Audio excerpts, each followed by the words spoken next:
Students हमने जो chapter start करा हुआ है वो है चैप्टर लाइफ प्रोसेसेस। बेटा उसका जो हम टॉपिक डिस्कस कर रहे थे वो था रेस्पिरेशन। तो हमने रेस्पिरेशन का एरोबिक और एनारोबिक रेस्पिरेशन तक डिस्कस कर लिया था। अब हम डिस्कस करेंगे इनके डिफरेंसेस। तो डिफरेंसेस क्या हैं एरोबिक एंड एनारोबिक रेस्पिरेशन में? तो first difference is aerobic respiration occur in all the living cells of all the higher organisms.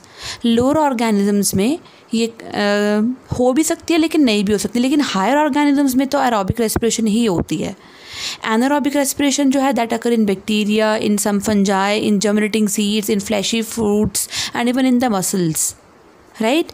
Or aerobic respiration, it requires oxygen, whereas anaerobic respiration, it does not require any oxygen. In aerobic respiration, one molecule of the glucose, when it oxidizes, it produces 38 molecules of the ATP. ATP is adenosine triphosphate. That is a energy rich compound. That is the energy currency of the cell. And in anaerobic respiration, only 2 ATPs they are produced. And जो aerobic respiration होती है बेटा उसमें सारी की सारी जो reactions होती हैं जैसे कि ग्लाइकोलिसिस, माइटोकॉन्ड्रिया में इसमें जो भी रिएक्शंस होती हैं जैसे कि ग्लाइकोलिसिस को छोड़कर क्रेब साइकिल हो गया, एक था गेटवे रिएक्शन, वो सारी माइटोकॉन्ड्रिया में होएगी, लेकिन सिर्फ और सिर्फ ओनली ग्लाइकोलिसिस ही साइटोप्लाज्म में होती है। लेकिन एनारोबिक रेस्पिरेशन में जो रिएक्शन है that occurs in the cytoplasm, right? और इसमें लाइफ प्रोसेसेस ये एरोबिक रेस्पिरेशन में बेटा जो फूड है उसकी कंप्लीट ऑक्सीडेशन होती है और जो एंड प्रोडक्ट्स बनते हैं ना वो कम्प्लीटली इनऑर्गेनिक होते हैं, जैसे कि CO2 रिलीज़ होना, वाटर रिलीज़ होना। लेकिन यहाँ पे एनारोबिक रेस्पिरेशन में इनकम्प्लीट ब्रेकडाउन होती है ग्लूकोज की और जो एंड प्रोडक्ट्स बनते हैं they are both organic as well as inorganic, right? So this is about the differences between aerobic and anaerobic respiration. Moreover बेटा ये जो aerobic respiration होती है it is non-toxic to plants. It is non-toxic but this can be toxic क्योंकि जिसमें end products बनते हैं ना बेटा वो end products थोड़े toxic हो सकते हैं, जैसे कि इसमें इथेनॉल बनता है तो it can be toxic in higher amount. Clear? Now next difference जो है that is a difference between respiration and photosynthesis. So next differences between respiration and photosynthesis. So respiration and photosynthesis. So let's start studying the difference. So the first difference is but respiration is a catabolic process. What is a catabolic process? Catabolic process होता है जिसमें कोई चीज़ break down होती है, right? तो इसमें glucose जो है वो ब्रेक डाउन होता है। लेकिन फोटोसिंथेसिस क्या है? एक एनाबॉलिक प्रोसेस है। एनाबॉलिक प्रोसेस मतलब जिसमें बिल्डिंग होती है किसी चीज़ की, यानी कि building up reaction is anabolic process whereas breaking up reactions are the catabolic processes. And the second difference is इसमें जो रेस्पिरेशन होती है इसमें कार्बोहाइड्रेट्स ऑक्सीडाइज होते हैं, तो mainly food is oxidised, so carbohydrates are oxidised here. But in photosynthesis बेटा carbohydrates are synthesized. So carbohydrates are, क्योंकि food बनता है ना at the end of photosynthesis, तो here the carbohydrates are synthesized. Now here the energy जो है that is liberated in the form of energy is released in the form of ATP, right? In the form of ATP, but in the photosynthesis जो energy है light energy that is stored in the form of glucose or chemical energy. So light energy is stored in the form of chemical energy. Clear? And the another point of difference is that बेटा इसमें जो amount है CO2 का in the air that increases, क्योंकि we know that कि जब respiration होती है तो जिसके end products निकलती हैं that are CO2 and water, तो जो end products निकलेंगे CO2 that can increase the concentration of CO2 in the air. So the amount of CO2 in the air increases, right? But here क्योंकि बेटा हमें पता है फोटोसिंथेसिस में CO2 use होती है, CO2 plus water that combine in the presence of sunlight, chlorophyll and will produce what? It will produce carbohydrates. तो CO2 use हो रही है। So here the amount of CO2 is decreases. Now another point of difference बेटा, it takes place in all the living cells, both green and non-green. respiration तो सब में होएगी, चाहे green हो चाहे non-green. So it occurs in both green and non-green cells. But जो बेटा photosynthesis that occur only in the only in the green cells. So it occur only in the green photosynthetic cells. Another point of difference is that बेटा इसमें क्योंकि glucose use होती है तो actually जो wait होगा ड्राई वेट होगा plant का, वो क्या होएगा बेटा, डिक्रीज़ होएगा. सो dry weight of the plant decreases. But photosynthesis में क्या होता है बेटा, ड्राई वेट जो होता है प्लांट का वो क्या होता है, इंक्रीज़ होता है, बिकॉज उसमें कार्बोहाइड्रेट बनते हैं. So dry weight increases. Clear? So these are the differences between the respiration and photosynthesis. Now next differences जो हम study करेंगे अभी, they are the differences between respiration and combustion. Respiration and combustion. So let's start. See, respiration, it is a biological process. Yes, respiration, it's a biochemical process, it's a biological process. But जो combustion होता है बेटा, it's a chemical process. Right.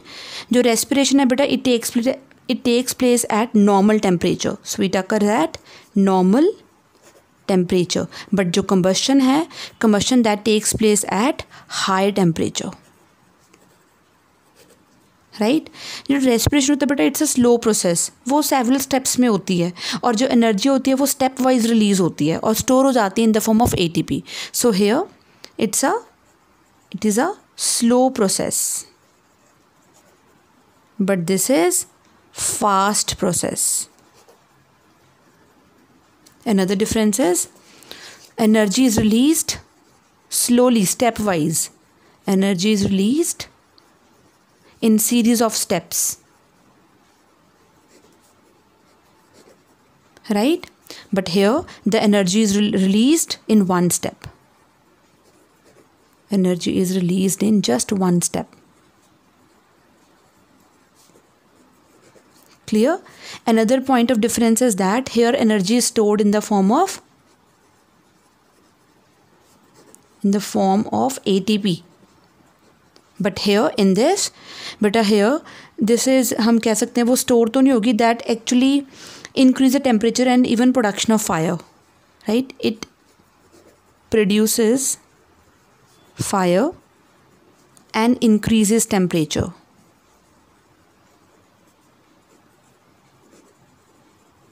Right? So beta these are the differences between respiration and combustion. इससे पहले हमने aerobic और anaerobic का difference भी पढ़ लिया, इसके बाद हमने रेस्पिरेशन और फोटोसिंथेसिस का डिफरेंस भी पढ़ लिया था. अब हम पढ़ेंगे what are the different pathways by which glucose is oxidised. So very very important question. Different pathways of oxidation of glucose. So क्या क्या पाथवे जिससे ग्लूकोज जो है वो ऑक्सीडाइज हो सकते, और we can say breakdown of glucose by various pathways. तो लेट्स स्टार्ट स्टडिंग दिस. वैसे हम ये ऑलरेडी कर चुके हैं. बेटा देखो इतने डाइवर्स ऑर्गेनिजम्स हैं, कितनी डाइवर्सिटी है. राइट? तो इतने डाइवर्स ऑर्गेनिजम्स इतने सारी डिफरेंट वेज यूज़ करेंगे for the breakdown of glucose. जैसे suppose see this is glucose. Glucose is 6 carbon compound. We know that it's formula is C6H12O6. तो सबसे पहले इसकी जो ब्रेकडाउन होनी है वो कहाँ पे स्टार्ट हो जानी है, इन द सेल के साइटोप्लाज्म में. और साइटोप्लाज्म में क्या प्रोड्यूस होगा स्टूडेंट्स, पायरूवेट. पायरूवेट कितने कार्बन कंपाउंड था, इट्स अ 3 कार्बन कंपाउंड. और ये किस प्रोसेस से होता है ऐसा, with the help of glycolysis. Right? अगर इसके बाद अब फेट मैटर करेगा पायरूवेट का. फेट मतलब किस्मत. कैसे? अगर तो ऑक्सीजन होगी फिर तो बेटा वो एंटर कर जाएगा माइटोकॉन्ड्रिया में. अगर ऑक्सीजन नहीं होगी तो क्या करेगा, यस तो आइदर तो उसकी एनारोबिक रेस्पिरेशन होएगी. राइट? तो हम देख लेते हैं पायरूवेट अगर तो सपोज अगर ऑक्सीजन अवेलेबल है, ऑक्सीजन इज़ अवेलेबल, तो क्या होगा? तो बेटा ये कहाँ पे होएगा? इन द माइटोकॉन्ड्रिया में एंटर करेगा और क्या प्रोड्यूस करेगा? CO2 plus water and energy release होगी, राइट। अगर यही पायरुवेट के पास बेटा या इसको ऑक्सीजन ना मिले तो, so in the absence of oxygen, in the absence of O2, ये किस में होता है? In the yeast, right. तो यीस्ट में क्या होगा? क्या प्रोड्यूस होगा स्टूडेंट्स? उसमें प्रोड्यूस होगा इथेनॉल। क्या प्रोड्यूस होगा? Ethanol. Ethanol is an alcohol plus CO2 और साथ में क्या रिलीज होती है बेटा? Energy, right. वेयर एज अगर लैक ऑफ ऑक्सीजन हो तो देखो, पहले क्या था? ऑक्सीजन अवेलेबल थी, अब क्या है? Absence of oxygen. अब क्या है? Lack of oxygen. तो लैक ऑफ ऑक्सीजन कहाँ होती है? In the muscles of human being. तो उसमें क्या प्रोड्यूस होगा? लैक्टिक एसिड प्रोड्यूस होगा और उसके साथ साथ क्या प्रोड्यूस होगा? एनर्जी प्रोड्यूस होगी। So these are the pathways by which the glucose is breakdown. So either oxygen is available or the absence of oxygen or the lack of oxygen. Clear? So students, ये हमारा यहाँ पे topic complete होता है। अब हम start करेंगे respiration in plants topic. Respiration in plants. See plants भी बेटा लिविंग है, तो प्लांट्स को भी बेटा O2 चाहिए for respiration and even they give out CO2. So plants require O2 for respiration and they give out CO2, right बेटा। लेकिन आपने ये नोट करा होगा, प्लांट्स के पास कोई स्पेशलाइज्ड ऑर्गन्स नहीं होते फॉर एक्सचेंज ऑफ गैसेस। कोई नोज नहीं है, कोई ट्रैकिया नहीं है, कोई लंग्स नहीं है। So plants they don't have any specialised organs. So plants do not have specialized organs for respiration. तो फिर उनमें कैसे होगी रेस्पिरेशन बेटा? उनके पास होते हैं, they have stomata. Stomata are the tiny pore-like structures present on the epidermis of the leaves, right? They have stomata and lentils. बेटा lentils भी एक तरह के pores होते हैं, but they are present on the bark. So they have stomata and lenticels for this purpose. Moreover बेटा उनमें उनके सेल्स में लार्ज इंटरसेलुलर स्पेसेस होते हैं। देखो ये सेल है और ये सेल है, ये स्पेस है बीच में, this is known as intercellular space. So large intercellular space ensures what? Ensures that all the cells they are contact with air, right? That all the cells are in contact with air, right? और उनमें CO2 and O2 they are exchanged by diffusion.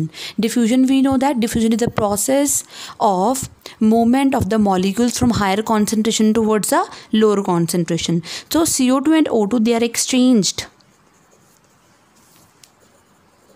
by the process of diffusion, right? और जो plants हैं बेटा, और जो plants होते हैं बेटा, प्लांट्स में जो गैसेस एक्सचेंज होता है वो इंडिविजुअली होता है. लीव्स अलग रेस्पिरेशन करते हैं, स्टेम्स अलग रेस्पिरेशन करते हैं, रूट्स इंडिविजुअली रेस्पिरेशन करती हैं. सो इन प्लांट्स, अभी मैं इनके जनरल फीट बता रही हूँ, करेक्ट ऐसे पॉइंट्स बता रही हूँ. प्लांट्स रिस्पायर, प्लांट्स ऑर्गन लिख लो, रिस्पायर्स, या प्लांट पार्ट्स लिख लो, it's better. Plant parts respire individually, like their roots respire individually, right? Their stem respire individually. So transfer of respiratory gases from one part to another is very less. Transfer तो होता ही नहीं है. Exchange of gases in plants occur by the process of simple diffusion, में already बता चुकी हूँ. तो हम पहले बात करेंगे रेस्पिरेशन इन रूट्स. इनके रूट्स में कैसे रेस्पिरेशन होती है? Respiration in roots. तो बेटा जो यंग रूट्स होती हैं उनके जो एपिडर्मल सेल्स होते हैं वो एक्सटेंड हुए होते हैं in the form of root hair. See देखो, अगर ये रूट है स्ट्रक्चर तो यहाँ पे रूट हेयर्स होंगे काफ़ी. तो रूट के ऊपर क्या होते हैं बेटा? रूट हेयर्स प्रेजेंट होते हैं. अगर मैं आपको डिटेल स्ट्रक्चर ड्रॉ करके दिखाऊँ रूट की, तो ये देखो रूट की जो एपिडर्मिस होती है उसी का ही सेल का ये एक्सटेंडेड पार्ट होता है रूट हेयर, राइट। सो जो यंग रूट्स होती हैं उनके epidermal cells, see this is a root epidermis, उनके जो एपिडर्मल सेल्स होते हैं ना, they are extended in the form of root hair, and root hair they remain in direct contact with the soil. तो सॉइल के बीच में जो एयर प्रेजेंट होती है वो डायरेक्टली मिल जाती है। See, so root hairs are in direct contact with the air of the soil. So air enters into root hair by simple diffusion, right, and it reaches to other cells of the roots also. अभी तक कहाँ पर गई थी? Epidermis तक, क्योंकि epidermis की ही extension को हम क्या बोलते हैं? रूट हेयर बोलते हैं। And reaches to other cells of root. But older roots में क्या होता है बेटा? अब मैं बात करूँगी ओल्डर रूट्स की। जो ओल्डर रूट्स होते हैं बेटा उनमें प्रोटेक्टिव लेयर होती है डेड सेल्स की। Older roots have protective layer of dead cells, right, and this protective layer has tiny openings, and these tiny openings they are known as lenticels. मैंने पहले भी बताया था, right? और diffusion of oxygen takes place through these pores and CO2 is released out to the same. So lenticels के through oxygen in और इन्हीं के through ही CO2 out, right? तो ये बात थी respiration in roots की। अब हम बात करेंगे respiration in stem। Respiration in stem, तो बेटा जो प्लांट ग्रीन प्लांट्स होते हैं तो उनको बोलते हैं हर्बेशियस प्लांट्स, जिनकी स्टेम काफ़ी ग्रीन कलर की होती है, हर्बेशियस होती है। तो इन हर्बेशियस प्लांट्स बेटा जो स्टेम होती है ना, स्टेम के ऊपर जो एपिडर्मिस होती है उसके ऊपर भी स्टोमेटा होते हैं। हालांकि मैंने बताया था लीफ के ऊपर स्टोमेटा होते हैं, लेकिन स्टेम के ऊपर भी स्टोमेटा हो सकते हैं अगर प्लांट कैसा हो? हर्बेशियस हो, उसकी स्टेम कैसी हो? ग्रीन हो। तो in herbaceous plant stem also have stem epidermis, it's better to write stem epidermis also have tiny pores, and that tiny pores are known as stomata, right? और इस स्टोमेटा से oxygen enter करेगी same, and CO2 release होगी। तो stomata के through CO2 out and O2 in, right. लेकिन अगर हम बात करें in hard and woody trees, hard and woody trees, बेटा इनमें क्या होता है? ये बिग ट्रीज जो होते हैं बेटा, इनके जो स्टेम होती है, इनके स्टेम के ऊपर क्या प्रेजेंट होते हैं? Again lenticels. मैं ऑलरेडी बता चुकी हूँ वो कहाँ पे थे, रूट पे भी थे और स्टेम पे भी हैं। काम सेम ही है दोनों का, that it help in exchange of gases. Last is respiration in leaves. respiration in leaves, right बेटा। वी नो दैट जो लीफ का सरफेस होता है ना, मैंने पहले बताया था लीफ का जो सरफेस होता है, ऊपर वाली जो लेयर होती है दैट इज़ एपिडर्मिस। एपिडर्मिस पे न्यूमरस टाइनी पोर्स होती हैं, न्यूमरस टाइनी पोर्स, और इन टाइनी पोर्स को हम क्या बोलते हैं? Stomata, right. और ये स्टोमेटा किस में हेल्प करते हैं? Exchange of gases, right. जब बेटा CO2 की कॉन्सेंट्रेशन सेल में इंक्रीज हो जाती है तो स्टोमेटा ओपन हो जाता है और CO2 बाहर निकल जाती है, राइट। सो यहाँ पे CO2 रिलीजेज आउट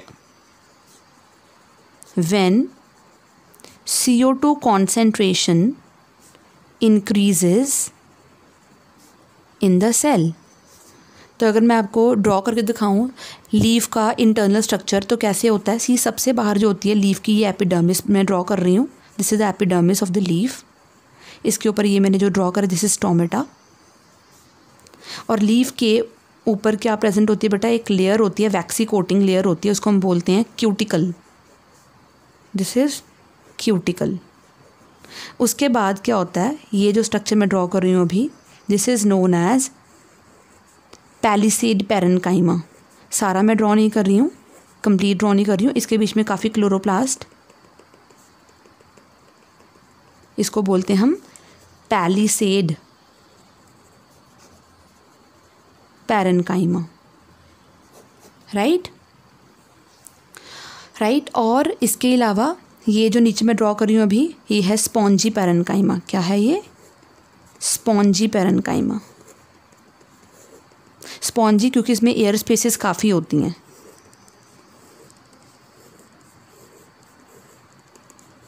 और फिर नीचे, ये नीचे वाली लोअर एपिडर्मिस, ये कौन सी थी? This one is upper epidermis. ये क्या थी? क्यूटिकल। और यहाँ पे भी स्ट्रोमेटा। अब आप देखोगे मैंने यहाँ पे ज़्यादा स्ट्रोमेटा बनाऊंगी, रीज़न क्योंकि लोअर सरफेस पे लीफ की ज़्यादा स्ट्रोमेटाज होते हैं, राइट। तो यहाँ से CO2 बाहर और O2 अंदर। This is spongy parenchyma. Together palisade और स्पॉन्जी पैरेन्काइमा को टुगेदर हम क्या बोलते हैं बेटा? Mesophyll. So mesophyll is the tissue of the leaf. Clear? तो ये आपको क्लियर हो चुका होगा कि अब जो प्लांट्स होते हैं वो इंडिविजुअली रेस्पिरेशन करते हैं, अपनी खुद का, उनका खुद का हर एक पार्ट अलग से रेस्पिरेशन करता है, रूट अलग से, लीव्स अलग से, स्टेम अलग से, राइट। तो दूसरी बात कि बेटा जो ऑक्सीजन होती है वो देखो, प्लांट्स के पास तो ऑक्सीजन की कोई प्रॉब्लम नहीं होगी, बिकॉज वो फोटोसिंथेसिस करते हैं तो ऑक्सीजन रिलीज़ होती रहती है और वही ऑक्सीजन वो यूज़ भी कर सकते हैं, राइट। तो जो CO2 रिलीज़ होती है उनकी ड्यूरिंग रेस्पिरेशन, वो उसको फोटोसिंथेसिस में यूज़ भी कर सकते हैं। पर हमें पता है ना, रात में तो फोटोसिंथेसिस होती नहीं, तो ऑक्सीजन तो अंदर जाएगी लेकिन CO2 बाहर भी आएगी, वो CO2 यूज़ नहीं होगी, लेकिन O2 अंदर आएगी, CO2 बाहर जाएगी। इसीलिए कहते हैं कि हमें डेंस फॉरेस्ट या डेंस ट्री के नीचे हमें रात को नहीं गुजरना चाहिए, बिकॉज जो ट्रीज़ हैं they require much oxygen at that time, right. अच्छा, अब ये रीज़न बताओ कि प्लांट्स जो हैं बेटा उनकी इतनी नीड्स क्यों नहीं है? देखा जाए तो देखो, प्लांट के पास कितने वेज थे, उनके पास अलग अलग ऑर्गन अलग अलग रेस्पिरेशन कर रहा है, राइट। ऐसा क्या है कि प्लांट इवन ऑर्गन के बिना भी ऑक्सीजन जो है ले पा रहा है, या उसकी ऐसा क्या है कि उसमें स्पेशलाइज्ड सिस्टम नहीं है? तो फर्स्ट रीज़न क्या है? तो मैं यहाँ पे लिख रही हूँ, several ways by which plant get gases without organ. तो फर्स्ट है दैट बेटा each plant part take care of its own need. So each plant part वो अपना खुद का ख्याल रखता है, हर एक प्लांट का पार्ट, जैसे लीव्स अलग, स्टेम अलग और रूट अलग। So each plant part cares of its own gaseous needs,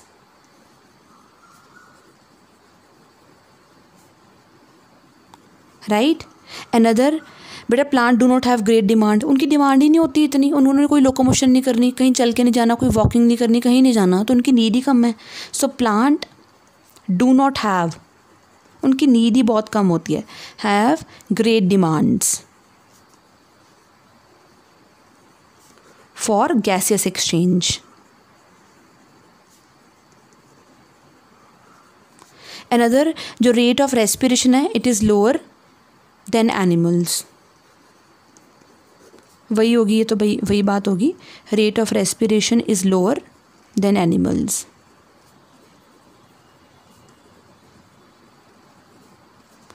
right. Another जो हर एक उसका लिविंग सेल होता है प्लांट का, मैंने पहले बताया था, that is located quite close to surface. तो इतना क्लोज है अगर सरफेस के, तो एक्सचेंज डिफ्यूजन ईजिली हो सकती है। So each living cell of plant is located quite close to the surface.